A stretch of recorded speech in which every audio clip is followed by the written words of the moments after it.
Mongolia రాజు తైమూర్ అనే చక్రవర్తి తన జీవితంలో జరిగిన లేక తాను నేర్చుకున్న ఒక విషయం ఈరోజు మన పాఠానికి అవసరం కాబట్టి మీతో జ్ఞాపకం చేయాలనుకుంటున్నాను మీకు. తైమూర్ అనే చక్రవర్తి 14వ శతాబ్దంలో వ్యక్తి.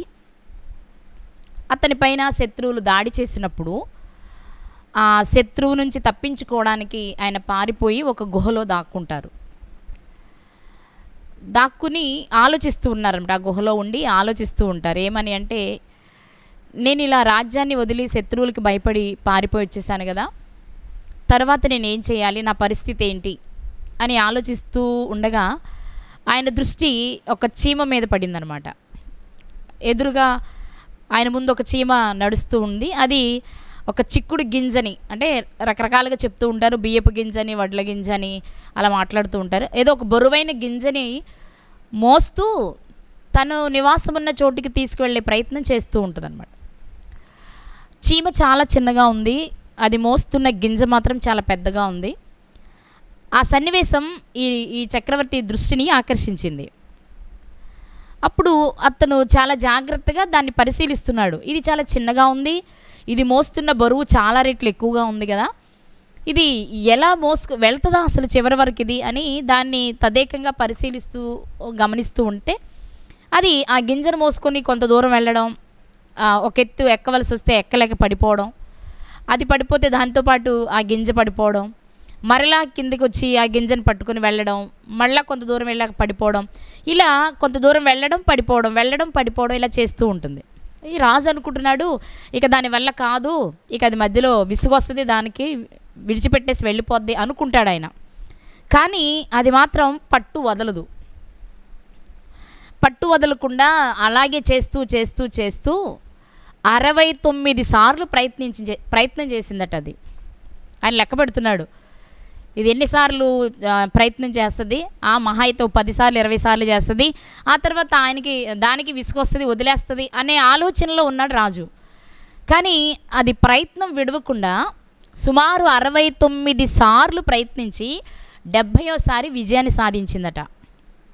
అది చూసిన చక్రవర్తికి ఒక ఆలోచన వచ్చింది. చిన్న జీవి అయిన చీమే తాను ఏది చేయాలనుకుంటుందో దాని కొరకు ఎన్నిసార్లైనా ప్రయత్నం చేసినప్పుడు చీమ కంటే ఎన్నో రెట్లు ఎక్కువ గొప్పవాడినైన మనిషినైన నేను, మనుషుల్లో కూడా నేను ఒక చక్రవర్తిని కదా, నేనెందుకు శత్రువుకు భయపడి రావాలి అని వెంటనే బయటకు రావడం, ఆ తర్వాత తక్కువ మంది సైన్యంతో యుద్ధానికి వెళ్ళి విజయాన్ని పొందడం చరిత్రలో జరిగిన సంఘటన. ఆ సంఘటన ఏం నేర్పిస్తుంది ఎవరికైనా అంటే, ఒక వ్యక్తి దేనినైనా సాధించాలి అనుకుంటే లేక సంపాదించుకోవాలి అనుకుంటే సమస్యలు తప్పకుండా మధ్యలో వస్తాయి. అనేక ఆటంకాలు మనల్ని మనం అనుకున్న గోల్ నుంచి మనల్ని తప్పించడానికి ఎదురవుతూ ఉంటాయి. కానీ పట్టు వదలకుండా ప్రయత్నిస్తే ఎప్పటికైనా విజయాన్ని సాధిస్తాము అనేది ఒక నగ్న సత్యాన్ని ఆ సన్నివేశం మనకు నేర్పిస్తుంది. అలాంటిదే బైబిల్ గ్రంథంలో ఒక సంఘటన, అంటే చాలా ఉంటాయి, ఈరోజు మనం మాట్లాడుకునే ఒక సంఘటన. ఒక తల్లి తన బిడ్డ కొరకు చేసిన ప్రయత్నం ఈరోజు మనం చూస్తే మనకి అర్థమయ్యేది ఏంటి అంటే, మనకి ఒక గోల్ ఉంది, పరలోకాన్ని స్వతంత్రించుకోవాలి అని. ఆ ప్రయత్నంలో ఉన్నప్పుడు వాస్తవం చెప్పాలి అంటే చీమల్లాంటి వాళ్ళం మనమైతే అంత పెద్ద గింజ లాంటిది పరలోకం. ఆ లోకాన్ని చేరుకోవడానికి మనకి ఎన్నో ఆటంకాలు, అభ్యంతరాలు అయిన వారి వలన, బయట వారి వలన, కొన్ని సందర్భాలు మన దేహం వలన, మన మనసు కోరికల వలన మనము డిస్టర్బ్ అయిపోతూ ఉంటాం. కానీ ఆ సమయంలో మనకు గుర్తు రావాల్సిన విషయం ఏంటి అంటే, నాకంటూ ఒక గురి ఉంది కదా, ఒక లక్ష్యాన్ని నేను చేరుకోవాలి కదా, ఇవన్నీ సహజమే కదా, కాబట్టి నేను కృంగిపోకూడదు, భయపడకూడదు, వెనుతిరగకూడదు, ఆ లోకాన్ని చేరుకునే వరకు ప్రయత్నం విస్మరించకూడదు అనే ఒక ఆలోచన మనందరికీ ఉండాలి. వాస్తవంగా ఏదైనా ఒక విషయాన్ని నేర్చుకుంటున్నప్పుడు లేకపోతే అది మన హృదయాన్ని తాకినప్పుడు అలా ఆలోచిస్తాం. మళ్ళీ కొద్ది రోజుల తర్వాత దానిలో నుంచి బయటకు వచ్చేస్తాం. ఇంక ఎక్కడ చేస్తాంలే, మన వల్ల ఎక్కడ వద్ది, మన మనుషులం కదా, అది అంత కష్టంలే అని వెంటనే ఒక నిరాశలోనికి వెళ్ళిపోయి ప్రయత్నాన్ని విస్మరించేస్తూ ఉంటాం.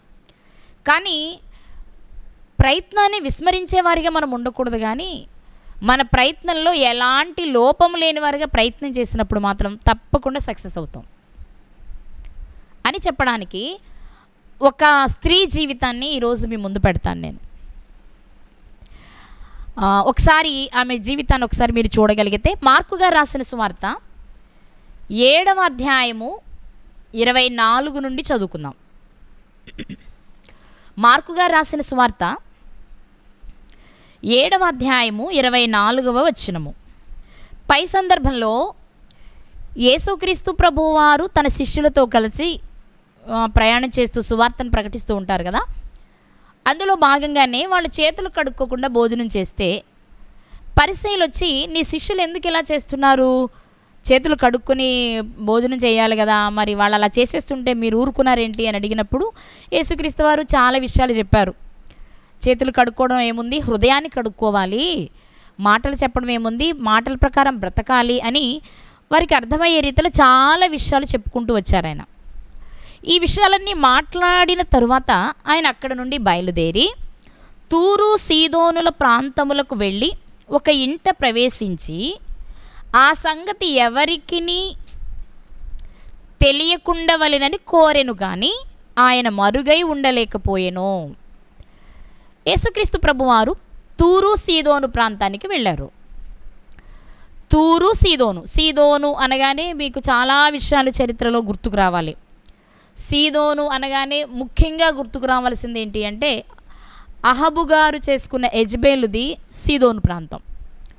సీదోను రాజైన ఎత్బయలు కుమార్తె యెజబేలు గారు అనమాట. వాళ్ళు బయలును ఆరాధించేవారు. ఇక ఈ సీదోను ప్రాంతంలో నివసించే వారిని సీదోనీలు అంటారు, లేక సీదోను సంతతి నివసించిన ప్రాంతాన్ని సీదోను ప్రాంతం అని అంటాం.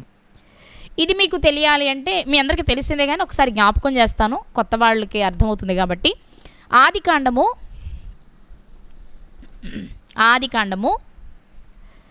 10వ అధ్యాయము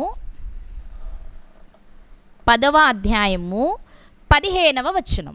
కనాను తన ప్రథమ కుమారుడగు సీదోనును, హేతును, ఎబూసీలను, అమోరీలను, గిర్గాషీలను, హివ్వీలను, అర్కీయులను, సినీయులను, అర్వాదీయులను, సెమారీయులను, హమాతీయులను కనెను. ఇక్కడ మనకి సీదోను అనే పేరు మొదటే కనిపిస్తుంది. సీదోను గారు ఎవరు అంటే కనాను గారి ప్రథమ సంతానం, మొదటి కుమారుడు. మరి కనాన్ ఎవరు అంటే అదే అధ్యాయము 6వ వచనం చదువుకుందాం.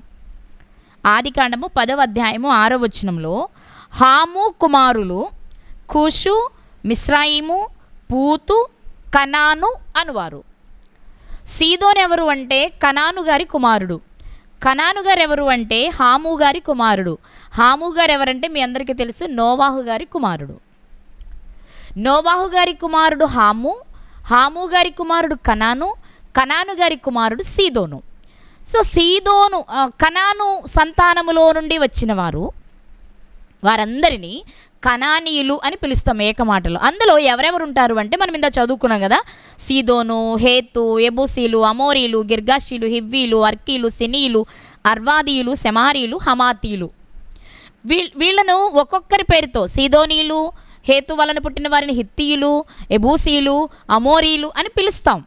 వీళ్ళందరినీ కలిపి ఏమని పిలుస్తామంటే కనానీయులు అని పిలుస్తాం. ఎందుకంటే కనాను గారి సంతానం కాబట్టి. వీళ్ళంతా కనాను గారి సంతానము నివసించిన భూభాగమే కనాను, అబ్రహాము గారికి దేవుడు ఇస్తానని వాగ్దానం చేసిన భూమి. ఇప్పుడు కనాను గారి పిల్లలలో ఒకరైన సీదోను గారు నివసించిన ప్రాంతంని సీదోను అని పిలిచారనమాట. సో ఈ సీదోను ప్రాంతాలకు యేసుక్రీస్తు ప్రభు వారు వచ్చారు. ఇలా మీరు ఆలోచిస్తే మీకు అర్థం అవ్వాల్సిన విషయం ఏంటంటే, సీదోను అనేది ఇశ్రాయేలు ప్రజలు నివసించే ప్రాంతం కాదు కదా. కనాన్ ఎవరు? ఒక అన్యుడిగానే జీవించారు కదా. అమోరీలైనా గిర్గాషీలైనా ఎవరైనా మనకు అన్యులుగానే కనిపిస్తారు. మరి యేసుక్రీస్తు ప్రభువారు ఇశ్రాయేలీలకు మాత్రమే కదా సువార్తను ప్రకటించాలి, లేకపోతే వారికి మాత్రమే కదా ఆయన ఏది చేసినా చేయాల్సింది. నశించిన ఇశ్రాయేలీల యొద్దకే నేను పంపబడితిని అన్నారు కదా, మరి సీదోను ప్రాంతానికి ఎందుకు వెళ్ళారు అంటే పెద్దలు చెప్పే ఒక మాట ఏంటి అంటే, పండితులు చెప్పిన ఒక మాట ఏంటి అంటే, తూరు సీదోను అనేది కనానులో భాగమైనప్పటికీ అది క్రొత్త నిబంధన కాలం వచ్చే నాటికి ఇశ్రాయేలీలు అక్కడ కొంతమంది నివసిస్తూ ఉన్నారు. వాస్తవానికి అది సీదోనీయుల అధికారంలో ఉన్నప్పటికీ ఇశ్రాయేలీలు కూడా కొంతమంది అక్కడ నివసిస్తూ ఉన్న భాగము అనేది పెద్దల నిర్ణయం. అంటే ఆజ్ఞ మీరకూడదు, మరొక వైపు నశించిపోతున్న వారిని రక్షించాలి యేసుక్రీస్తు వారు. ఇక్కడ ఇంకొక విషయాన్ని మనం గమనిస్తే, ఈమె ఈ తూరు సీదోను ప్రాంతాల దగ్గరకు వచ్చినటువంటి ఈ ఒక ఆమె స్త్రీ గురించి మనం మాట్లాడుకుంటున్నాం కదా, ఆమె పేరు ప్రస్తావించబడలేదు. కొంతమంది చెప్పే మరొక అభిప్రాయం ఏంటంటే, తూరు సీదోను ప్రాంతంలో ఆయన ఉండగా ఈమె ఆ ప్రాంతానికి అంటే ఆ తూరు సీదోను ఆధ్వర్యంలో ఉన్న ఇశ్రాయేలు ప్రాంతంలోని ఏదో ఒక ప్రాంతంలోనికి ఉండగా ఈమె ఆ ప్రాంతానికి వచ్చింది అనేది మరికొంతమంది చెప్పే మాట. ఏది ఏమైనా మనకి ఇక్కడ కావాల్సింది ఏంటి అంటే, యేసుక్రీస్తు వారు నశించిన ఇశ్రాయేలు యొద్దకే వచ్చానని చెప్పినప్పటికీ ప్రపంచ మానవాళ్ళందరికీ ఆయన కావాల్సిందే. ఆయన ఉండగానే అంచెలంచెలుగా ఒక్కొక్క విషయాన్ని నేను మార్చుకుంటూ కూడా వచ్చారు. ఇది మనం గమనించాలి. అంటే నేను భౌగోళిక చరిత్రలోనికి వెళ్ళాలనుకోవట్లేదు. ఇదే విషయాన్ని మనం గమనిస్తే మార్కు సువార్త 7వ అధ్యాయము 24 నుండి మనం చదువుకునే ఈ విషయాలే మత్తయి సువార్త 15వ అధ్యాయం 21వ వచనంలో నుండి మనకు కనిపిస్తాయి. ఒకసారి ఆ సందర్భాన్ని కూడా మనం దగ్గర పెట్టుకొని ఈ రెండు విషయాలను ఆలోచిస్తూ ముందుకు వెళ్దాం. ఈరోజు మత్తయి గారు రాసిన సువార్త 15వ అధ్యాయము 21వ వచనం అన్నమాట. యేసు అక్కడ నుండి బయలుదేరి తూరు సీదోనుల ప్రాంతములకు వెళ్ళగా ఇదిగో ఆ ప్రాంతముల నుండి కనాను స్త్రీ ఒకతే వచ్చి అనే మాట కనిపిస్తుంది. అంటే సీదోను ప్రాంతం నుండి వచ్చింది అని చెప్పుకోవచ్చు, అంటే సీదోనీల అమ్మాయి అని చెప్పొచ్చు, లేకపోతే సీదోనీలు కనాను సంతానం కాబట్టి కనాను స్త్రీ అని కూడా చెప్పొచ్చు. కాబట్టి మనం అక్కడ సందేహపడవలసిన అవసరం లేదు. కానీ కనాను స్త్రీ ఒకతే అని ఇక్కడ వ్రాయబడింది. కానీ ఇదే మాట మార్కు సువార్తలోనికి వచ్చేటప్పటికీ ఇంకొంచెం ఆమెను గురించి వివరంగా వ్రాయబడింది. మరలా మనం మార్కు సువార్తలోనికి రావాలి. మార్కు సువార్త 7వ అధ్యాయం 25వ వచనంలో అపవిత్రాత్మ పట్టిన చిన్న కుమార్తె గల ఒక స్త్రీ ఆయనను గూర్చి విని వెంటనే వచ్చి ఆయన పాదముల మీద పడెను. ఆ స్త్రీ సురోఫెనికయ వంశమందు పుట్టిన గ్రీసు దేశస్థురాలు. ఆమె తన కుమార్తెలో నుండి ఆ దయ్యమును వెళ్ళగొట్టుమని ఆయనను వేడుకొనెను. ఇక్కడ ఈ స్త్రీ యొక్క వంశం కనిపిస్తుంది, ఈమె దేశం కనిపిస్తుంది. అదేంటి, కనాను భూభాగంలో నుండి వచ్చింది కదా, మరలా గ్రీసు దేశస్థురాలని వ్రాయబడింది ఏంటి? ఇంతకీ ఈమె గ్రీసు దేశస్థురాలా కనాను దేశస్థురాలా, లేక కనానులోనే గ్రీసు ఉందా? ఇక్కడ చాలా విషయాలు ఉన్నాయి కానీ నేను మిమ్మల్ని ఎక్కువ కన్ఫ్యూజ్ చేయాలనుకోవట్లేదు.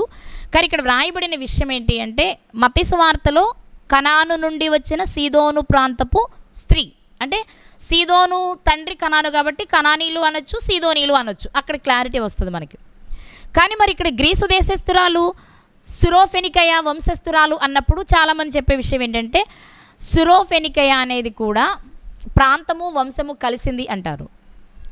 సిరియా ఫెనికయ అనే ప్రాంతానికి చెందిన సిరియా ప్రాంతపు చెందిన ఆమె అనేది కూడా, అంటే ఫెనికయ అనేది చిన్న ప్రాంతం, అంటే గ్రామం లాంటిది అనుకుంటే, సిరియా అనేది దేశం అనుకుంటే, అందులో నుండి వచ్చినటువంటి ఆ ఫెనికయ వంశస్థురాలే ఈమె అనేది ఈ మార్కు సువార్తలోని వచ్చినాన్ని బట్టి చెప్పే మాట. మరొక అభిప్రాయం ఏంటి అంటే, ఈమె గ్రీసు దేశస్థురాలు కనాను ప్రాంతానికి వచ్చి తన పూర్వీకులే అక్కడికి వచ్చి స్థిర నివాసం ఏర్పాటు చేసుకున్నారు. ఆ కనానులో కూడా సీదోను వంశానికి సీదోనీయులు నివసించిన ప్రాంతంలో నివసించిన వారు ఫెనికియా వంశంలో నుండి ఈమె వచ్చింది అని చెప్తూ ఉంటారు. ఇవన్నీ మీ ఇష్టం, ఎలా తీసుకోండి లేకపోతే రీసెర్చ్ చేసుకోండి, కానీ ఇవన్నీ మనకు అక్కర్లేదు. కానీ సింగిల్గా మనం ఆలోచించవలసిన విషయం ఏంటంటే, ఈమైతే యూదురాలు లేక ఇశ్రాయేలీయురాలు కాదు.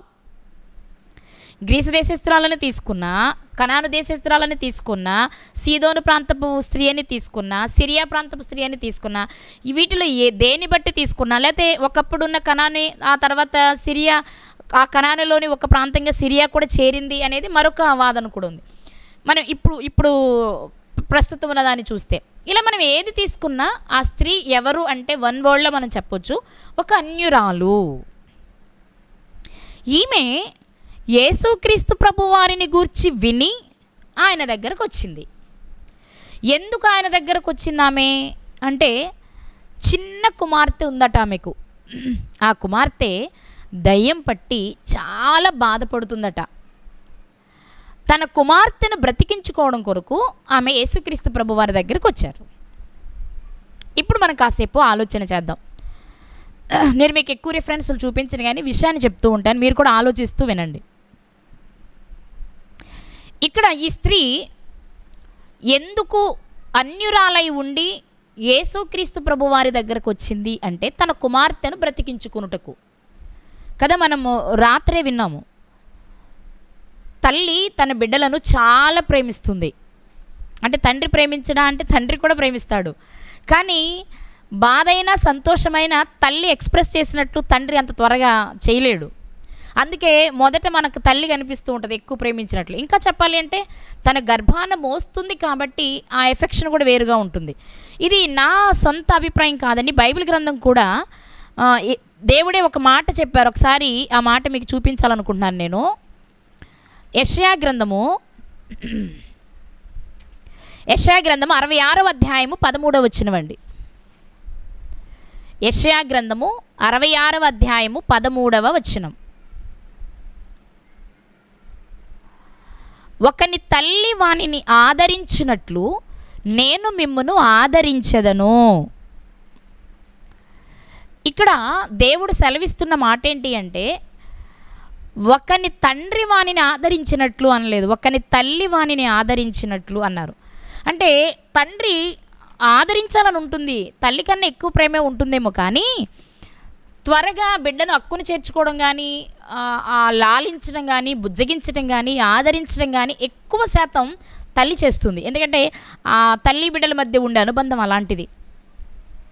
అందుకే దేవుడు కూడా చెప్తూ, ఒకరి తల్లి వానిని ఆదరించినట్లు నేను మిమ్మల్ని ఆదరిస్తాను అన్నారు.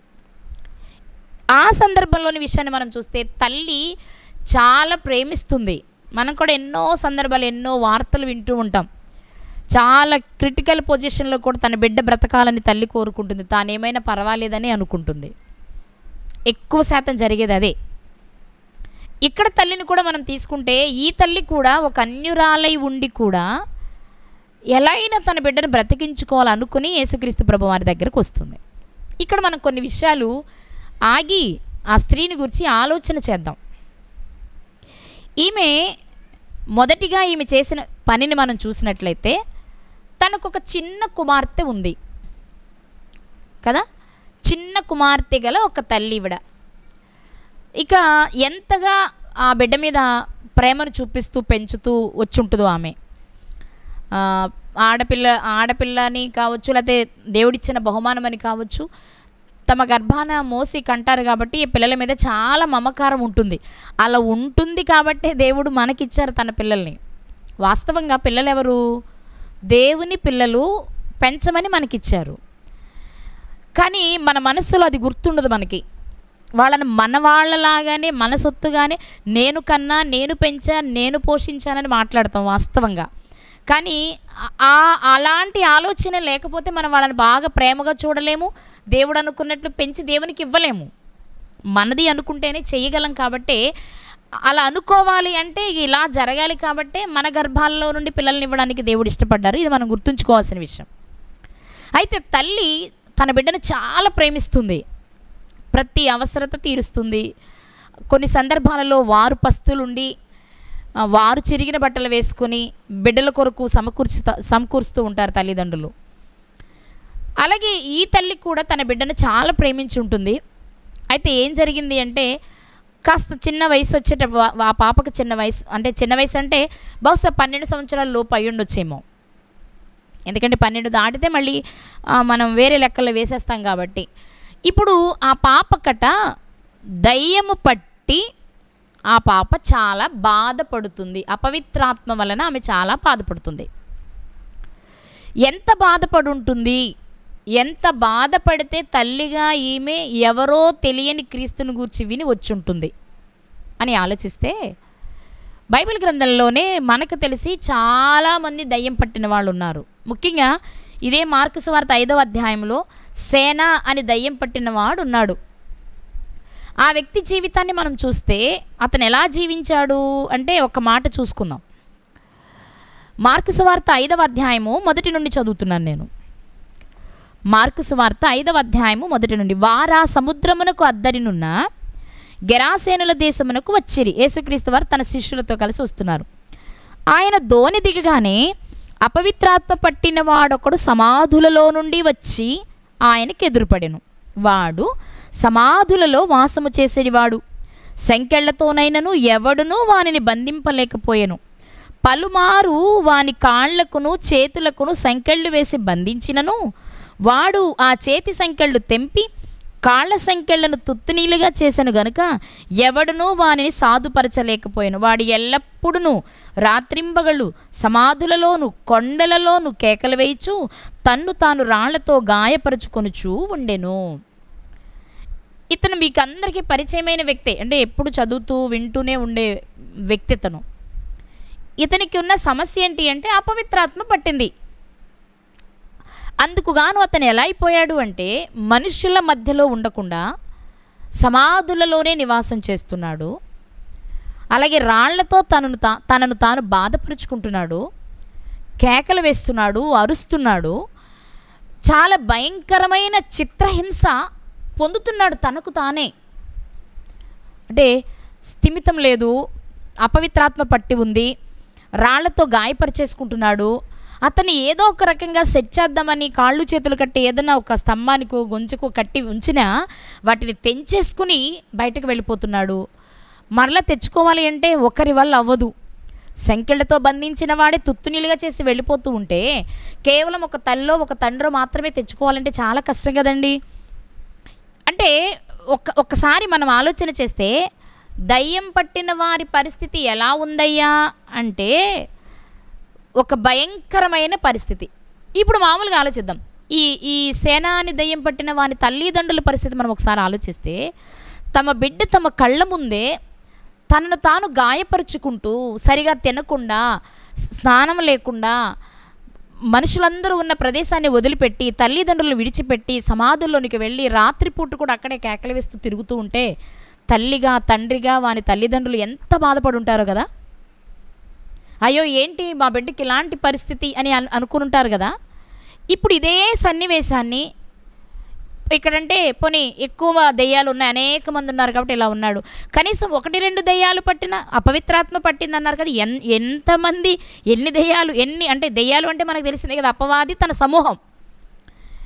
ఇప్పుడు మనం చూస్తున్న కనాను స్త్రీ యొక్క కుమార్తె విషయాన్ని కూడా ఆలోచిస్తే ఆ పాప సమాధుల్లోనికి వెళ్ళకపోయినా రాళ్లతో కొట్టుకోకపోయినా ఎంతో కొంత బాధను అనుభవించి తల్లిదండ్రులకు మనకి ఎలా ఉండాలి, మన పిల్లలు మనలానే ఉండాలి, ఆరోగ్యంగా ఆనందంగా అన్నీ అర్థం చేసుకునే సమాధానం చెప్పగలిగిన స్థితిలో ఉండాలి. అంతేగాని మనసు స్థిమితి లేకుండా తమను తామే బాధపరుచుకుంటూ నిద్రపోకుండా ఏవేవో మాట్లాడుతూ ఎక్కడికెక్కడికో వెళ్ళిపోతూ ఉంటే ఏ తల్లిదండ్రికి సంతోషం ఉండదు. ఇప్పుడు ఆ తల్లి కూడా తన బిడ్డను చూస్తున్నప్పుడు చాలా దుఃఖం వచ్చేస్తుంది. ఏంటి నా బిడ్డ పరిస్థితి, ఇక్కడంటే అబ్బాయి ఆమె అమ్మాయి తన కుమార్తె అని చదువుకున్నాం మనం కదా, ఆడపిల్ల అనారోగ్యంగా ఉంది, ఏంటి తన పరిస్థితి, ఎలా బాగు చేసుకోవాలి, ఎక్కడికైనా తిరగాలి అని ప్రతి తల్లిదండ్రి బాధపడినట్లే ఆ తల్లిదండ్రులు కూడా చాలా బాధపడి ఉంటారు. మనకి తల్లి గురించి వ్రాయబడింది కాబట్టి మనం ఎక్కువ మాట్లాడుకుంటున్నాం. ఇప్పుడు తన కళ్ళ ముందు తన కుమార్తె మానసికంగా కృంగిపోతూ శారీరకంగా బలహీనమైపోతుంటే చిక్కిపోతూ ఉండుంటుంది ఆ పాప. సరైన తిండి తినలేదనుకోండి బలహీనమైపోతుంది కదా. అలాంటి బలహీన స్థితిలో తన కుమార్తెను చూసిన ఆ తల్లి చాలా దుఃఖంలో చాలా ఏడుస్తూ చాలా బాధాకరమైన పరిస్థితిలో ఆ తల్లి ఉంది. ఆ పరిస్థితిలో ఉన్న ఏ తల్లిదండ్రులకైనా 2 విషయాలు మొదట గుర్తొస్తాయి. 1 దేవుడు, 2 వైద్యుడు. ఒకటి దేవుడు, రెండు వైద్యుడు. ఇప్పుడు ఈమె ఒక అన్యజాతి స్త్రీ కాబట్టి తాము ఆరాధించే, తాము పూజించే దేవతల దగ్గరకు, దేవుళ్ళు అనబడిన వారి దగ్గరకు, ఎంతమంది దగ్గరకో తిరుగుంటుంది. ఎందుకంటే తన కుమార్తెను బాగు చేసుకోవాలి కాబట్టి. తనకు తెలిసిన ప్రతి దైవం దగ్గరికి, అంటే వేరే అనుకోవద్దండి, అన్నిలకు అనేక మంది దేవతలు ఉంటారు కాబట్టి ఈ దేవత కాకపోతే మరొక దేవత, ఆ దేవత కాకపోతే మరొక దేవత నాకు సహాయం చేస్తుందేమో, నా బిడ్డను కరుణిస్తుందేమో, నా బిడ్డకు ఆరోగ్యాన్ని, స్వస్థతనిస్తుందేమో అని ఎంతమందో దేవతల దగ్గరకు తిరిగే ఉంటుంది ఆమె.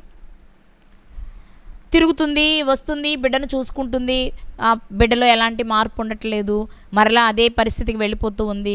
మరి ఇప్పుడు ఏం చేయాలి? నేను పూజించే, నేను ఆరాధించే నా దేవతలు ఎవరు నా కుమార్తెకు సహాయం చేయట్లేదు. అంటే ఆ సిచ్యువేషన్లో ఎవరైనా అలాగే అనుకుంటాం కదా, ఎవరు సహాయం చేయట్లేదు. సరే, ఒకవైపు దేవుని వైపు నుండి నాకు ఎలాంటి ప్రతిఫలం రావట్లేదు. ఇక రెండో ప్రయత్నం చేద్దాం. ఏంటి రెండో ప్రయత్నం? వైద్యులను సంప్రదించాలి. నిజంగా మీరు ఆలోచిస్తే ఖచ్చితంగా ఏ తల్లిదండ్రి అయినా తమకున్నా లేకపోయినా అప్పు చేసైనా తమ బిడ్డలను కాపాడుకోవాలని అనుకుంటారు. మనకి బైబిల్ గ్రంథంలో రక్తస్రావ రోగం కలిగిన స్త్రీని గురించి కూడా ఇదే అధ్యాయంలో ఉంటుందండి. మీకు వీలైతే ఒకసారి ఈ మాట కూడా చూద్దాం. మనం మార్కు సువార్త 5వ అధ్యాయము 25వ వచనం నుండి చదువుకుందాం. మార్కు సువార్త 5వ అధ్యాయము 25వ వచనములో 12 ఏండ్ల నుండి రక్తస్రావ రోగము కలిగిన ఒక స్త్రీ ఉండెను. ఆమె అనేక వైద్యుల చేత ఎన్నో తిప్పలు పడి తనకు కలిగినదంతయు వ్యయము చేసుకుని ఎంత మాత్రము ప్రయోజనము లేక మరింత సంకటపడెను. ఇక్కడ రక్తస్రావ రోగం కలిగిన స్త్రీ మనకు కనిపిస్తున్నారు. ఈమెట ఆమెకు ఉన్న వ్యయమంతా ఖర్చు పెట్టి అనేక మంది వైద్యులను సంప్రదించి ఎన్నో తిప్పలు పడిందట ఆ రోగము నుండి బయటపడడానికి. అవును, ఇప్పుడు ఈ సిరోఫెనికయ వంశానికి చెందినటువంటి ఈ కనాను స్త్రీని గురించి కూడా మనం ఆలోచన చేస్తే ఈమె కూడా తన బిడ్డను కాపాడుకోవడానికి ఎంతమందో వైద్యులను సంప్రదించుంటుంది. తన స్థితిలోనే తనకున్న వ్యయమంతా ఖర్చు పెట్టుంటుంది. పేదదనుకోండి, పేద స్థితిలోనే వెళ్ళుంటుంది. ధనవంతురాలు అనుకోండి, ఆ ఉన్నత స్థితిలోనే వెళ్ళుంటుంది. ఏది ఏమైనా ఆమెకు తెలిసింది ఏంటంటే తన దగ్గర ఉన్న వ్యయాన్ని ఖర్చు పెట్టి తన బిడ్డను కాపాడుకోవాలి, అంతే. అలా తిరిగి తిరిగి తిరిగి తిరిగి ప్రయత్నం చేసి చేసి చేసి చేసి వేసారిపోయింది తప్ప ఫలితం లేదు. ఇప్పుడు ఏ తల్లైనా ఏం చేస్తుంది? తనకు తెలిసింది రెండు దారులు ప్రయత్నం చేసింది. 2 దారులు మూసుకునే ఉన్నాయి. ఎటువైపు ఏ ప్రయోజనం ఆమెకు లేదని చెప్పాలి. ఎందుకంటే అంత బాధపడుతున్న కూతుర్ని పెట్టుకొని ఫ్రీగా వస్తేనే వైద్యం చేయించాలని ఏ తల్లిదండ్రులు అనుకోరు. తమ పరిధిలోనే వారికి వైద్యం చేయించడానికి ప్రయత్నం చేస్తారు. కాబట్టి ఈ తల్లి కూడా ప్రయత్నం చేసి ఉంటుంది. మనము సేనా దెయ్యం పట్టిన వారి పరిస్థితిని చూస్తే అలాగే దెయ్యాలు పట్టిన వారి పరిస్థితి అలా ఉంటుంది. కాబట్టి ఆ బిడ్డ కూడా అంతే బాధపడుతూ ఉండొచ్చు. మనకి మరొక సందర్భం కూడా తెలుసు బైబిల్ గ్రంథంలో. దయ్యంపు పట్టినప్పుడు ఆ వ్యక్తి తరచూ మూర్చపోయి నీళ్ళలోనూ నిప్పుల్లోనూ పడిపోతూ ఉంటాడు. అంటే ఏం జరుగుతుందో వారికి తెలియదు. ఇలాంటి పరిస్థితులు నా పిల్లలకు జరుగుతున్నప్పుడు వారిని చూస్తూ తల్లిదండ్రులు సంతోషంగా కాదండి, కనీసం సరైన నిద్ర ఉండదు, సరైన ఆహారం ఉండదు, మనసంతా తమ బిడ్డలను ఎలా కాపాడుకోవాలనే దాని మీద దృష్టిని సారిస్తారు. ఈ తల్లి కూడా అలాగే చేసింది. ఈ తల్లి కూడా అలాంటి ప్రయత్నంలోనే ఉంది. ఎంత తిరిగినా, ఎక్కడ తిరిగినా, ఏది చేసినా ఎక్కడ ప్రయోజనం లేదు. అలాని తన ప్రయత్నాన్ని విస్మరించదు ఏ తల్లి కూడా. ఏం చేస్తుందంటే తెలిసిన వాళ్ళందరికీ చెప్పుద్ది, ఏమండి మా పాపకి ఇలా అనారోగ్యం ఉందండి, మీకు ఎవరైనా తెలిసిన వాళ్ళు ఉంటే, మంచి వైద్యుడు ఉంటే కాస్త చెప్పరు? లేదు, ఒకవేళ మీరు ఏదైనా ఒక దేవుని ఆరాధించే వాళ్ళైతే మీరు మా అమ్మాయి గురించి కొంచెం మీ దేవుని దగ్గర ప్రార్థన చేయరు, ఆ దేవుని అడగరు మా పాప బాగుండాలని అని అడుగుతాం కదా. మనమేనంతే, మనం ప్రార్థన చేసుకునే వాళ్ళం కాబట్టి మనకు కనిపించిన వాళ్ళందరితో మా కుటుంబం కొరకు ప్రార్థన చేయండి, మా పాప కొరకు ప్రార్థన చేయండి, మా బాబు కొరకు ప్రార్థన చేయండి అంటాం. సహజంగా జరిగే పని. ఇక్కడ మనం ఆలోచిస్తే ఈ తల్లి కూడా తను ఒకవైపు ప్రయత్నాలు చేసుకుంటూనే ఉంది, మరొక వైపు అందరికీ చెప్తూనే ఉంది. తన కోరిక ఏంటంటే తన బిడ్డ బాగుపడాలి, బ్రతకాలి, అంతే. ఇలాంటి తరుణంలో ఈమె ఇలాగే అనేక మందికి చెప్తూ ఉండడమో లేకపోతే అనేక మందికి దగ్గరికి వెళ్తూ ఉండడమో జరుగుతున్న తరుణంలో ఈమెకు ఒక వార్త వినబడింది. అదేంటి అంటే క్రీస్తును గూర్చిన వార్త. మనం చదువుకున్నాం కదా, మార్కు సువార్త 7వ అధ్యాయంలో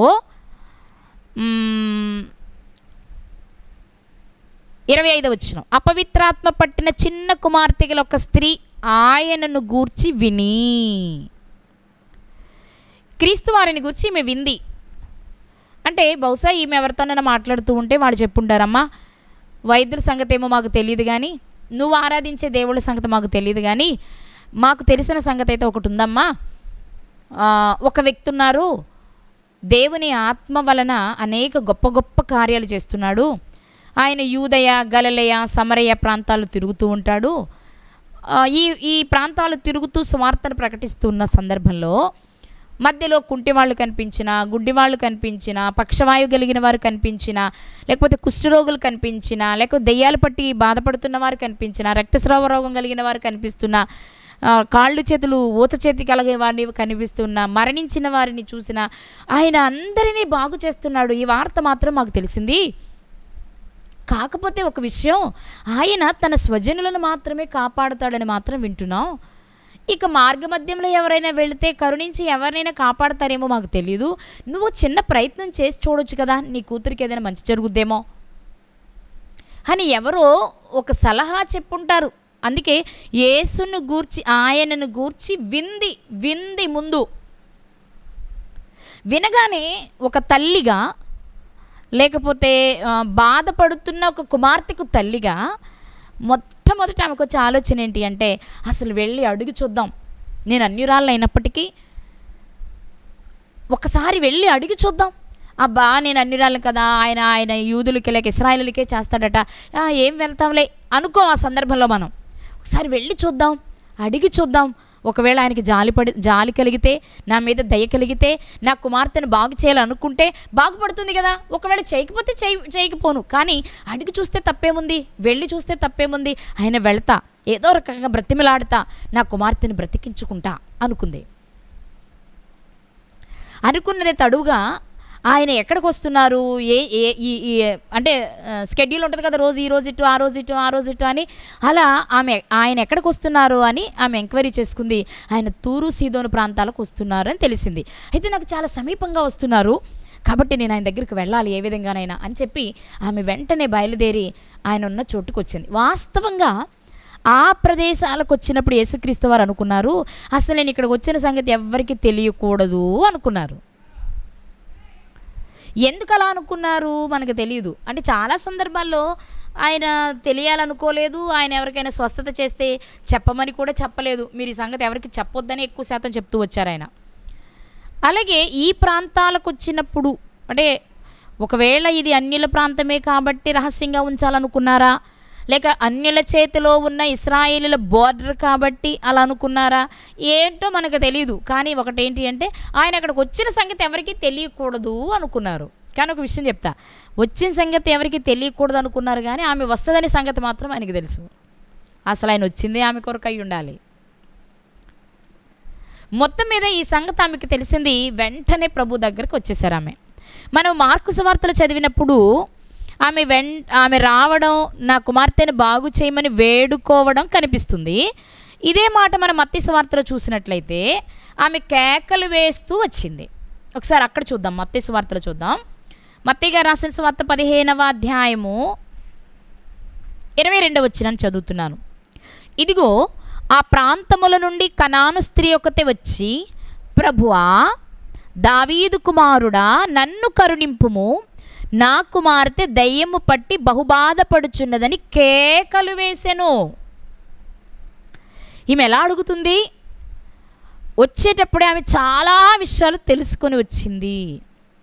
ఆయనను గూర్చి విని, ఏం వింది? ఆయన ఎవరో వింది, ఎక్కడి వారో వింది, ఆయన తల్లిదండ్రులు ఎవరో వింది, ఆయన ఏం చేస్తారో వింది, ఎలా అడిగితే చేస్తారో వింది.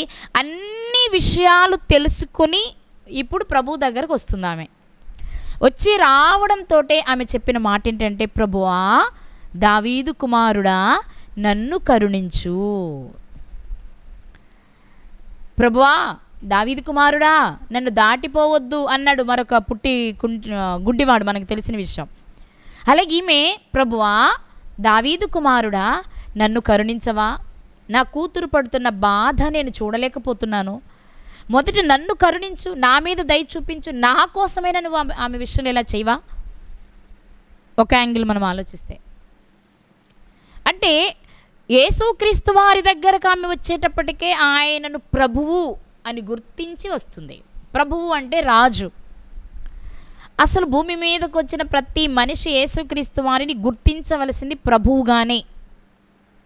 యేసుక్రీస్తు అందరికీ ప్రభువు. అలాగే యేసుక్రీస్తుని ప్రభు అని అంగీకరించి బాప్తిస్మం తీసుకుంటేనే రక్షణ, రోమా 10:9 మనం చూస్తాం. కాబట్టి యేసుక్రీస్తు వారిని ఏమని మనం విశ్వసించాలి అంటే, ఫస్ట్ ఆఫ్ ఆల్ ప్రభువుగా. ఈ పని ఆమె చేస్తుంది. ఆమె వింది తన కుమార్తెను బాగు చేసుకోవడంతో పాటు యేసుక్రీస్తు వారిని ఏమని సంబోధించాలి, ఆయనని ఏమని అంగీకరించాలి, నేను వెళ్ళిన తర్వాత ఏమని సంబోధించాలి అని తెలుసుకుని వచ్చింది. ఒక్క ప్రభువే కాదు, ఆయన ఏ గోత్రములో నుండి వస్తారు, ఏ వంశములో నుండి వస్తారు, ఆయనకు భూమి మీద ఉన్న ఆ రాజులలో ఏ రాజు మాదిరి, అన్ని విషయాలు ఆమె తెలుసుకుంది. అందుకే ఓన్లీ ప్రభువా అని మాత్రమే కాదు, దావీదు కుమారుడా అంటే నీవు యూదా గోత్రానికి చెందినవాడవని, దావీదు వంశానికి చెందినవాడవని, మీ ప్రజలైన ఇశ్రాయేలు ప్రజలను పరిపాలించిన రాజులో చెప్పుకోదగిన దేవుడు మెచ్చిన రాజు దావీదు గారని, అతని వంశంలో నుండి నీవు వచ్చిన వాడవని నేను గుర్తెరుగుదును. అంటే యెషయి మొద్దు నుండి చిగురు పుట్టును, దావీదు వేరు చిగురు నీవే అని నేను గుర్తించా. నీవు ఒక చిగురువు కదా, నా కుమార్తె జీవితాన్ని కూడా చిగురింపచేయవా. నువ్వు రాజువు కదా, నువ్వు తలుచుకుంటే ఏదైనా జరుగుతుంది కదా. రాజు తలుచుకుంటే దెబ్బలకు కొదువ సామెత ఉంది కదా. రాజులు తలుచుకుంటే ఏదైనా జరుగుతుంది సామాన్య ప్రజలకు. నేను ఒక సాధారణమైన స్త్రీని, కానీ నువ్వు ఒక రాజువు కదా. 2, మీ రాజు ఎంత గొప్పవాడో నాకు తెలుసు. ఆ రాజు నుండి వచ్చిన నీవు ఒక చిగురువి కదా. నా కుటుంబంలో, నా ఇంటిలో నా బిడ్డ జీవితాన్ని చిగురింపచేయవా. ఆ పరిస్థితి నీకుంది కదా, నువ్వు చేయగలవని నేను నమ్ముతున్నా, అందుకే నీ పాదాల దగ్గరకు వచ్చా అని ఆమె మాట్లాడుతూ ఉంటే యేసుక్రీస్తు ప్రభువారు మాత్రం మౌనంగా ఉండిపోయారు. ఎందుకు? ఆమె గుర్తించింది సరైంది కాదంటారా? అంటే సరైంది కాదనడానికే లేదు, ఆయనను ప్రభువుగానే కదా మనమంతా గుర్తించాలి. అలా గుర్తిస్తేనే కదా మనందరికీ రక్షణ. కాబట్టి ఆమె గుర్తించింది సరైనదే, కానీ ఇంకా ఏదో ఆమెలో ఏదో కనుగొనాలనుకుంటున్నారు ఆయన. ఆమెలో ఏదో మార్పును తీసుకురావాలనుకుంటున్నారేమో ఆయన. అందుకే ఆమె కేకలు వేస్తుందట. కేకలు వేస్తుంది అన్న పదాన్ని దగ్గర మనం కనుక ఆగి ఆలోచిస్తే, ఆమె కాస్త దూరంలో ఉండగానే ప్రభువుని చూసింది. ఆమె దుఃఖాన్ని ఆపుకోలేక ఆ పరిస్థితిని వెల్లడించడానికి దూరంగా ఉండగానే కేకలు వేయడం ప్రారంభించింది. ప్రభువా దావీదు కుమారుడా నన్ను కరుణించయ్యా, నా కుమార్తెను బాగు చేయయ్యా, ఆమె పడుతున్న బాధ నేను చూడలేకపోతున్నానయ్యా, ఎన్నో ప్రయత్నాలు చేశానయ్యా, ఎంతో వ్యయాన్ని ఖర్చు పెట్టానయ్యా, ఎంతమందినో వైద్యులను సంప్రదించానయ్యా, ఎంతమంది దేవతలను మొక్కానయ్యా, కానీ ఎక్కడా ప్రయోజనం లేదు. చివరికి తెలిసింది నీ వలనే జరుగుతుందని విన్నాను, నేను నమ్ముతున్నాను, నేను విశ్వసించాను, అందుకే నీ దగ్గరకు వచ్చాను. దయచేసి నాకు సహాయం చేయవా, నన్ను కరుణించవా, నా బిడ్డ బాధను చూడలేకపోతున్నాను, నేను దయచేసి కరుణించవా అని కేకలు వేస్తుంది. మొదట మామూలుగానే ప్రారంభించుంటుంది, కానీ ప్రభువారు పట్టించుకోకుండా ఆమె వైపు చూడకుండా ఆయన దారిని ఆయన వెళ్ళిపోతూ ఉంటే ఈ కేకలు వేయడం ప్రారంభించింది, అరవడం ప్రారంభించింది. ఇప్పుడు శిష్యులు చూసి 23వ వచనం చదువుతున్నానండి, మత్తయి సువార్త 15:23 అందుకు ఆయన ఆమెతో ఒక్క మాటైనను చెప్పలేదు. అప్పుడు ఆయన శిష్యులు వచ్చి ఈమె మన వెంబడి వచ్చి కేకలు వేయుచున్నది కనుక ఈమెను పంపివేయమని ఆయనను వేడుకొనగా. శిష్యులు అంటున్నారు, ఎందుకయ్యా ఎంతసేపు ఆలోచిస్తున్నావు, ఎవరొచ్చిన అందరూ ఇట్టే స్వస్థపరిచి పంపించేస్తున్నావు కదా నువ్వు, మరి ఈమె విషయంలో ఏంటి ఇలా? ఆవిడ కేకలేస్తున్నా ఆమె వైపు తిరగట్లేదు, ఆమెకి ఏదైనా సహాయం చేయాలని ఆలోచించట్లేదు, కానీ ఆమె కేకలు మేము వినలేకపోతున్నాం బాబు, దయచేసి ఏదో చేసి ఆమెను పంపించేయచ్చు కదా అని అడుగుతున్నారు. అంటే చుట్టూ ఉన్నవారు వినలేనంతగా మొరపెడుతుంది తన కుమార్తెను బ్రతికించుకొనుటకు ఆ తల్లి. ఆమె అరిచే అరుపులు, ఆమె వేసే కేకలు పక్కనున్న శిష్యులకే కర్ణ కఠోరంగా ఉన్నాయి, వినలేకపోతున్నారు. ఏదోటి చేసి పంపించేయ్యా అంటున్నారు. నిజంగా ఆమె మాట ఆయన వినకుండా సమాధానం చెప్పకుండా ఉన్నప్పుడే ఆమె ఆలోచించవచ్చు. ఏమనంటే, ఏంటి ఈయనకి ఇంత పొగరు, ఇంత టెక్కు, ఈయనకే వరాలు ఉన్నాయనా, ఈయనే స్వస్థత చేస్తారనా? కనీసం ఆగి చెప్పొచ్చు కదా నాకు ఏదైనా సమాధానం. ఒకవేళ ఇశ్రాయేలీయుల కొరకు ఆయన వచ్చి ఉంటే మీకు చేయనమ్మానైనా చెప్పొచ్చు కదా, లేకపోతే తన శిష్యులతోనైనా చెప్పించవచ్చు కదా. కనీసం వెనక్కి తిరగకుండా, సమాధానం చెప్పకుండా, శిష్యులు చెప్తున్నా వినిపించుకోకుండా వెళ్ళిపోతున్నాడే అని అనిపించవచ్చు ఆ క్షణం. ఒకవేళ అలాంటి ఆలోచన కనుక ఆమెకు వస్తే వెంటనే వెనుతిరుగుద్దండి, ఓడిపోయినట్లే అప్పుడు ఆమె. కానీ అవేం పట్టించుకోవట్లా. నేను రోషానికి పోతే ఎలా, నేను చేయాల్సిన ప్రయత్నాలన్నీ చేసి ఓడిపోయాను కదా, కానీ ఇక నాకున్న ఒకే ఒక్క అవకాశం ఇక్కడ మాత్రమే. అయితే ఇక్కడ మాత్రమే నా కుమార్తెకి స్వస్థత రావాలి, లేదంటే ఇక లేదు. కాబట్టి నా కుమార్తె బాగుపడుటకు ఆయన విసుక్కున్నా, కసురుకున్నా, తిట్టినా, గేలి చేసినా, అసహించుకున్నా నేను మాత్రం నా వంతుగా నేను మాత్రం తప్పకుండా ప్రయత్నం చేస్తా, చివరి వరకు నేను ప్రయత్నం చేయాలి అని ఒక నిశ్చయతలోనికి వచ్చింది ఆమె. అందుకే దగ్గరగా ఉన్నప్పుడు నిదానంగా మాట్లాడుంటుంది, ఆయన దూరం జరిగిపోతూ ఉండగా కేకలు వేయడం ప్రారంభిస్తుంది తప్ప వదిలిపెట్టాలనుకోవట్లేదు. ఆ కేకలు కూడా మొదట ఏదో గౌరవంగా పిలిచి ఆ తర్వాత వచ్చేటప్పటికి ఆయన మీద విసుగొచ్చి ఏదో కాని పదాలేం పలకట్లేదు. ఒకే మాట, ప్రభువా దావీదు కుమారుడా నన్ను కరుణించు, నా కుమార్తెను స్వస్థపరచు, లేక బాగు చేయి, బ్రతికించు, అంతే. ప్రభువా దావీదు కుమారుడా, ప్రభువా దావీదు కుమారుడా, నా రాజా నా రాజా నా రాజా నన్ను కరుణించవా, నన్ను కరుణించవా, నా కుమార్తెను బాగు చేయవా.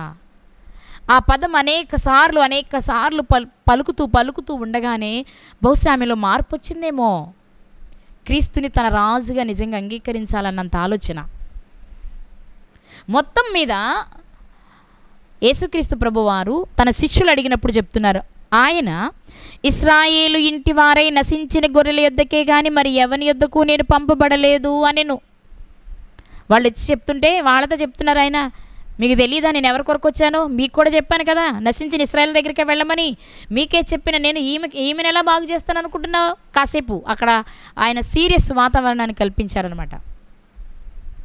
నేను నశించిన ఇశ్రాయేలుకే వద్దకే వచ్చాను అని చెప్పగానే ఆ మాటలు పలుకుతూ ఉండగానే ఈమె పరిగెత్తుకుంటూ వెళ్ళిందండి. వెళ్ళి ఆయనకు మ్రొక్కి అంటే సాగిలపడి నమస్కారము చేసి, ప్రభువా దయచేసి నాకు సహాయం చేయ, నేను అన్యురాలనే, నేను నీకు తగినదానను కాను, నీ సహాయాన్ని పొందే పరిస్థితి నాకు లేదు, కానీ నా బిడ్డ పడుతున్న బాధ నేను చూడలేకపోతున్నాను, దయచేసి నన్ను కరుణించు, నాలో నీకేవైనా లోపంగా ఉంటే, నాలో లోపంగా ఉన్నవేమైనా ఉంటే క్షమించి నా బిడ్డను బ్రతికించవా అని బ్రతిమలాడుతుంది.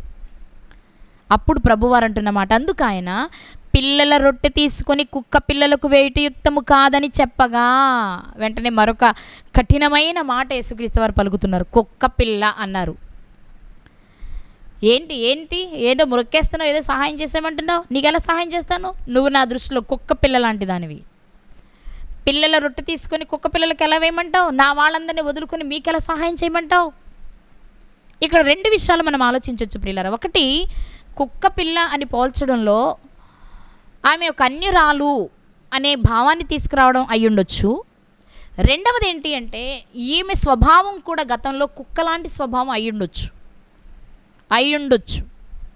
కుక్కలాంటి స్వభావం అంటే కుక్క ఎలాంటిదో మనకు తెలుసు కదా, పేతురు గారు రాస్తారు, సామెతల గ్రంథంలో మనం చదువుకుంటాం. చూస్తారు ఒకసారి పేతురు గారి పత్రికలో ఉన్న ఈ మాట చూసుకుందాము. పేతురు గారు రాసిన 2వ పత్రిక 2వ అధ్యాయము 22వ వచనం. పేతురు గారు రాసిన 2వ పత్రిక 2వ అధ్యాయం 22వ వచనంలో, కుక్క తన వాంతికి తిరిగినట్టును. కుక్క స్వభావం ఏంటంటే తింటుంది, దాన్నే కక్కుతుంది, కక్కిన దాన్నే మరలా తింటుంది, దాని స్వభావం అది.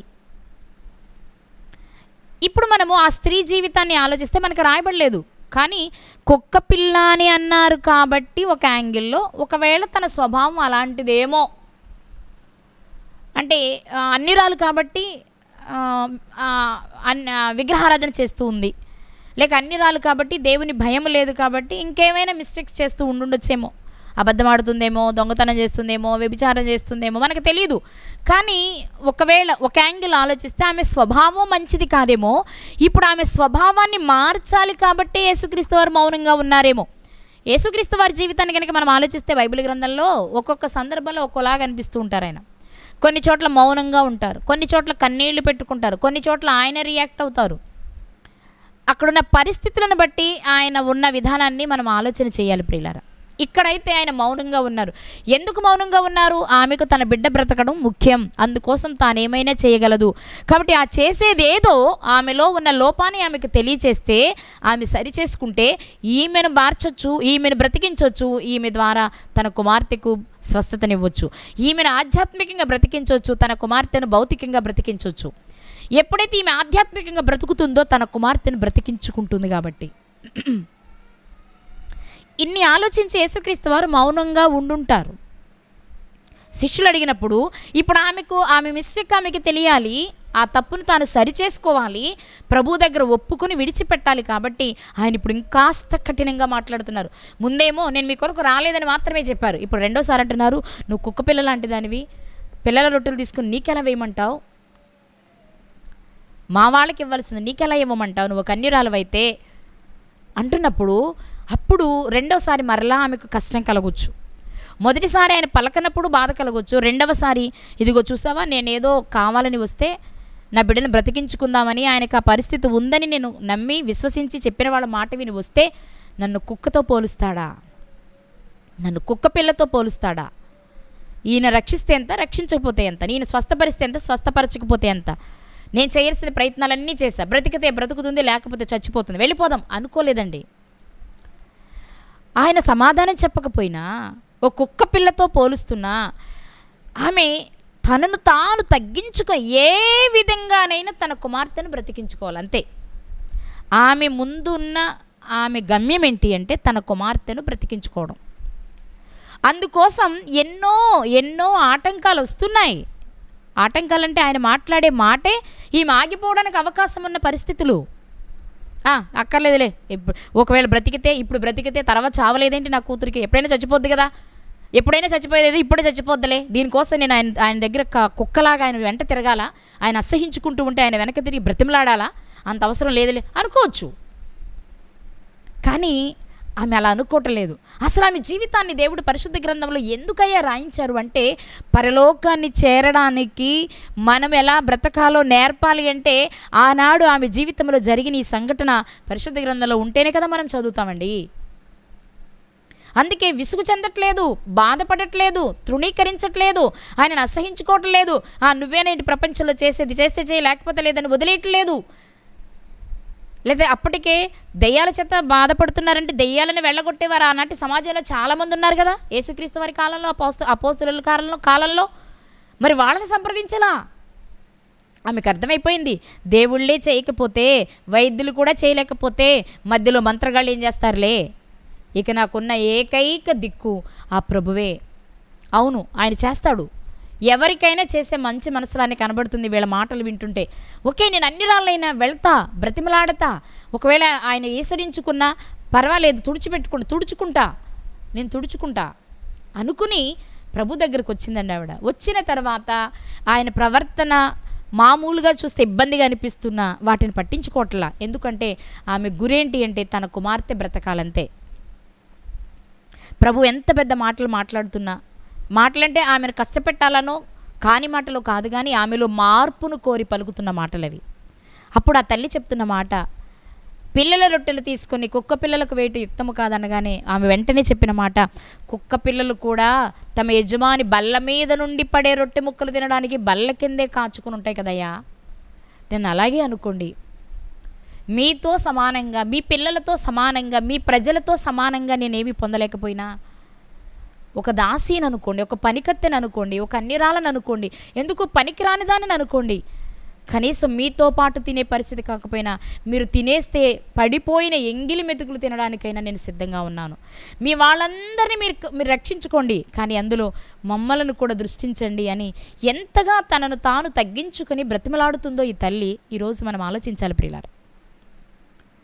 ఒక తల్లిగా, ఒక తండ్రిగా భౌతికంగా వారి క్షేమం కొరకు, వారి ఆనందం కొరకు మనం ఎంత ప్రయత్నం చేస్తున్నామో, వారి ఆధ్యాత్మిక జీవితం కొరకు ఇంకెంత ప్రయత్నం చేయాలో ఈ రాత్రి మనం ఆలోచించాలి.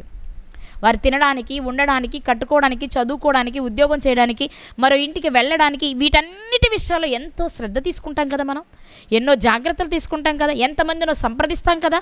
మంచిది అనిపించిన తర్వాత, మన కంటికి నచ్చిన తర్వాత ఎంత ఖర్చైనా పెట్టి వారిని ఆ ఇంటికి పంపిస్తాం కదా, ఆ పని చేయిస్తాం కదా. మరి ఆధ్యాత్మిక విషయాల్లో ఎలా ఉన్నాం మనం? ఆ విషయంలో మనకి చింత లేదా? ఆ విషయాన్ని మనం పట్టించుకోవద్దా? ఆ విషయాల్లో ఎక్కడో మనం వెనుకబడి ఉన్నామేమో. అందుకే ఈరోజు కనాను స్త్రీని గురించి దేవుడు మనతో మాట్లాడుతున్నారు. ప్రియులారా, ఆలోచిద్దాం ఒకసారి. ఈ స్త్రీ అంటుంది, తనను తాను తగ్గించుకుంటుంది. నిజంగా వాస్తవం చెప్పాలని అంత తగ్గించుకోక్కర్లా, వదిలేసి వెళ్ళిపోవచ్చు. ఎలా అంటే, ఎప్పుడైనా చావుంది, నాకైనా, నా బిడ్డకైనా, ప్రపంచంలో ఎవరికైనా. నేను ఇంత బ్రతిమలాడితే కొన్ని రోజులు బ్రతుకుతుంది, తర్వాత చనిపోదా? చనిపోతుంది కదా అనుకోవచ్చు. కానీ అలా అనుకోవట్లేదు ఆమె అలా అనుకోవట్లా. ఆమెకు అన్ని రాలు కాబట్టి ఆమె భౌతికంగానే ఆలోచిస్తుంది. తన కుమార్తెని ఏ విధంగా నేను తల్లిగా నేను పోయినా పర్వాలేదు కానీ నా కుమార్తె బ్రతకాలి. కానీ నా జీవితం నా కుమార్తె బాగుకి అడ్డుపడకూడదు, నాలో ఉన్న లోపాలను సరిచేసుకుంటాను అనుకుంది. నిజమే మీకు వ్యతిరేకంగా నేను ఎన్నో చేసి ఉంటాను, వాటన్నిటిని క్షమించయ్యా. నేను కుక్క పిల్ల లాంటి దాననే, కానీ నన్ను మన్నించవా? ఒక నమ్మకమైన విశ్వాసపాత్రురాల నన్ను మార్చవా? నా కుమార్తెను బ్రతికించవా అని బ్రతిమలాడుతున్నప్పుడు యేసుక్రీస్తు వారు చెప్పారు. అందుకు యేసు, మత్తయి సువార్త 15వ అధ్యాయం 28వ వచనంలో చదువుతున్నాను. అందుకు యేసు, అమ్మా నీ విశ్వాసము గొప్పది, నీవు కోరినట్టే నీకు అవునుగాక అని ఆమెతో చెప్పాను. అవునా? ఆమె విశ్వాసం అంత గొప్పదా? అవును. ఎంత గొప్పదో తెలుసా అండి? విశ్వాసం అంటేనే చూడకుండా నమ్మడం, అది క్రియలలో కనపరచడం, అది అంతము వరకు చూపించడం. ఈ అన్ని విషయాలు ఈమె జీవితంలో మనకు కనిపిస్తున్నాయి. నమ్మింది, విశ్వసించింది, వచ్చిన తర్వాత వచ్చిన ఆటంకాలను చూసి వెనుతిరగలేదు. కానీ తన కుమార్తెను బాగు చేసుకునే వరకు ప్రభు వెంట కేకలు వేస్తూ నడుస్తూనే ఉంది. చివరికి ప్రభు ఆమెను మెచ్చి నీ విశ్వాసం గొప్పదమ్మా, అమ్మా నీ విశ్వాసం గొప్పదమ్మా అని చెప్పి ఆయన దగ్గర నుండి హామీ తీసుకునే వరకు తన విశ్వాసంలో సన్నగిల్లిపోలేదు. ప్రియులారా, ఈ రాత్రి దేవుడు మన జ్ఞాపకం చేస్తున్న విషయం, నీవు రక్షించబడ్డావు కదా, వాక్యాన్ని విన్నావు, బాప్తిస్మం తీసుకున్నావు, రొట్టె ద్రాక్షరసంలో పాలు పంచుకుంటున్నావు. కానీ ఎక్కడైనా తప్పిపోతున్నావా? విశ్వాసంలో ఎక్కడైనా సన్నగిల్లిపోతున్నావా? పరలోకాన్ని కోల్పోయే పరిస్థితిలోనికి వెళ్ళిపోతున్నావా? ఏది నిన్ను ఆటంకపరుస్తుంది? ఏది నిన్ను ఆటంకపరుస్తుంది? ఆహారమా, వస్త్రమా, ఆరోగ్యమా, అప్పులా? ఇవేవి దేవుని ప్రేమ నుండి మనల్ని దూరం చేయకూడదండి. ఇవన్నీ ఆటంకాలే, ఇవన్నీ వస్తాయి. కానీ వాటన్నిటినీ ప్రక్కకు నెట్టి మన గురి, మన లక్ష్యం, మనం ఏది సాధించాలనుకుంటున్నామో దాని వైపే పెట్టుకున్నప్పుడే మనం విశ్వాసములో గొప్పవారము కాగలం. ఒక అన్యురాలైనా తాను అనుకున్నది సాధించుకుని వెళ్తుందండి. ఒక స్త్రీ కదా. ఇక్కడ మనం ఆలోచిస్తే, ఇక్కడ ఇస్కరియోతు యూదా గారిని జ్ఞాపకం చేసుకుంటే, క్రీస్తుతోనే ఉన్న, క్రీస్తుని వెంబడించిన లోకాశలను చంపుకోలేక అర్హతను కోల్పోయాడు ఇస్కరియోతు యూదా గారు. ఇశ్రాయేలీయుడే, క్రీస్తుతో ఉన్నవాడే, అన్నీ చూసినవాడే, కానీ గమ్యం చేరలేకపోయాడు. కానీ ఈమె దేవుడెవరో తెలియదు, క్రీస్తెవరో తెలియదు, కేవలం తన కుమార్తెను బాగు చేసుకోవాలన్న ఒక్క కారణం చేత తానేంటో తాను గ్రహించింది, క్రీస్తెవరో గుర్తించింది. అంతము వరకు తన కుమార్తెను కాపాడుకునే వరకు ప్రయత్నం చేస్తూనే ఉంది. అదే మనం చదువుతా 28వ వచనంలో, ఆ గడియలోనే ఆమె కుమార్తె స్వస్థత నొందెను. ఎలా తెలిసి మీకు? ఈమె ఇక్కడికి వచ్చింది కదా, కుమార్తెని ఇంటి దగ్గర వదిలిపెట్టి వచ్చింది కదా, తిరిగి వెళ్ళేటప్పటికి తన కుమార్తె స్వస్థత పొంది కనిపిస్తుంది. ఇంకా దానికి వేరే చెప్పక్కర్లా. ప్రభువు నోట ఎప్పుడైతే ఆ మాట వచ్చిందో అప్పుడే నా కుమార్తె స్వస్థత పొందింది అని నమ్మిందండి. అందుకే ఆమె విశ్వాసాన్ని, అమ్మా నీ విశ్వాసం గొప్పదమ్మా. భౌతికంగా తన బిడ్డ ప్రాణాన్ని కాపాడుకోవడానికి ఒక తల్లిగా ఎంత తగ్గాలో అంత తగ్గుతూ, ఏవి సరిదిద్దుకోవాలో సరిదిద్దుకుంటూ, తన కుమార్తె బాగుపడింది అని ప్రభు చెప్పే వరకు ఆయనను విడిచిపెట్టకుండా వెంబడించింది. వాళ్ళనే విశ్వాస యోధులు అంటాం. అందుకే ఆమె విశ్వాసంలో గొప్పదయ్యింది. ఈరోజు మన పరిస్థితి ఏంటి? అన్నీ విడిచే ప్రభు దగ్గరకు వచ్చాం, పరలోకం చేరాలి అనే ప్రభువుని వెంబడిస్తున్నాం, కానీ పేరుకు మాత్రమే చేస్తున్నాం. మన మాటల్లో మార్పు కనబడట్లా, మన క్రియల్లో మార్పు కనబడట్లా. మనం రక్షణ పొందక మునుపు, బాప్తిస్మం తీసుకోక మునుపు లోకములో ఎలా బ్రతికామో అవే రక్షించబడిన తర్వాత కూడా మన జీవితంలో కొనసాగుతూనే ఉన్నాయి. అలాంటప్పుడు మనం రక్షించబడిన వారం ఎలా అవుతాం? మన విశ్వాసం గొప్పదని ప్రభు ఎలా చెప్పగలరు? విశ్వాసము లేకుండా దేవునికి ఇష్టలు ఎలా కాగలం? విశ్వాసము లేకుండా పరలోకాన్ని ఎలా స్వతంత్రించుకోగలం? ఒకసారి ఆలోచించండి ప్రియులారా. ఈ రాత్రి దేవుడు మనకు తెలియచేస్తున్న విషయం, ఆమె నన్ను కరుణించు అనే మాటలోని ఆంతర్యాన్ని మనం గ్రహిస్తే తనను తాను తగ్గించుకొని తన పాపమును విడిచిపెట్టడానికి ఇష్టపడుతుంది. 2, యేసుక్రీస్తు వారిని ప్రభువుగా అంగీకరిస్తుంది. 3, యేసుక్రీస్తు వారి ద్వారానే తనకు స్వస్థత కలగాలని కోరుకుంటుంది. 5, అంతము వరకు సహిస్తుంది. ఏంటి అంటే తన కుమార్తె బాగుపడే వరకు తాను వచ్చిన ప్రయత్నాన్ని విడవలేదు. మనం ఎప్పుడు చెప్పుకునేదే, ఒక వ్యక్తి రక్షించబడాలి అంటే చేయవలసిన ప్రతి పని ఆమె చేసింది. అందుకే ప్రభు మెచ్చి ఆమె విశ్వాసం గొప్పది అని ఇక వెనుకొచ్చే మనకు నేర్పడానికి ఆమె జీవితాన్ని ఈ పుస్తకంలో ఒక పాఠంగా ఉంచారు. ఈరోజు మనం ఆలోచించాలి, నీ గురి సరి అయినదేనా? లక్ష్యాన్ని చేరుకోవడానికి నీ ప్రయత్నం సరి అయినదేనా? చిన్న చిన్న ఆటంకాలు రాగానే, చిన్న చిన్న ఇబ్బందులు రాగానే దేవుని ప్రక్కన పెట్టి నువ్వు ఏది చేసినా మళ్ళీ ఆయన దగ్గరకు వస్తేనే తప్ప ఏదీ జరగదు. ఆమె ఎన్నో ప్రయత్నాలు చేసింది, ఎంతమంది దగ్గరకు వెళ్ళింది, ఎంతో వ్యయాన్ని ఖర్చు పెట్టుకుంది, కానీ ఫలితం ఎక్కడ దొరికిందో తెలుసా అండి? ప్రభు దగ్గర మాత్రమే. ఈ రాత్రి దేవుణ్ణి నమ్మిన వారిగా, సత్యం తెలిసిన వారిగా మనం ఏం చేస్తున్నాం? మన ప్రయత్నం దేని కొరకు? ఏం వద్దులేండి, ఇవన్నీ మేమెక్కడ చేస్తామండి, మా వల్ల కాదు. ఆ లోకల్ అందరూ బ్రతుకుతున్నారు, అందరూ చక్కగా సంతోషంగా ఎంజాయ్ చేస్తున్నారు, మేమెందుకు ఈ కష్టాలు పడాలి, మేమెందుకు ఈ బాధలు పడాలి, మేమెందుకు ఈ పస్తులు ఉండాలి, మేమెందుకు ఈ అవమానాలు పడాలి అనుకుంటున్నావా? ఇక్కడవి కొంతకాలమే. నిత్య రాజ్యం కొరకు ఎదురు చూస్తూ ఉంటే ఈ లోకంలో వచ్చే ఈ శ్రమలు కొద్ది రోజులు ఉండేవే. వీటి కొరకు మనము అధైర్యపడక్కర్లేదు. మన బాహ్య పురుషుడు కృషించుచున్నను ఆంతర్య పురుషుడు దినదినాభివృద్ధి చెందాలి. కనుక ప్రియులారా, ఈ సెరోఫెనికయ వంశపు స్త్రీ, లేక కనాను స్త్రీ, లేక సీదోను స్త్రీ చెప్తున్న మాట ఏంటో తెలుసా? తన బిడ్డను కాపాడుకొనుటకు తన జీవితాన్ని ఫణంగా పెట్టింది.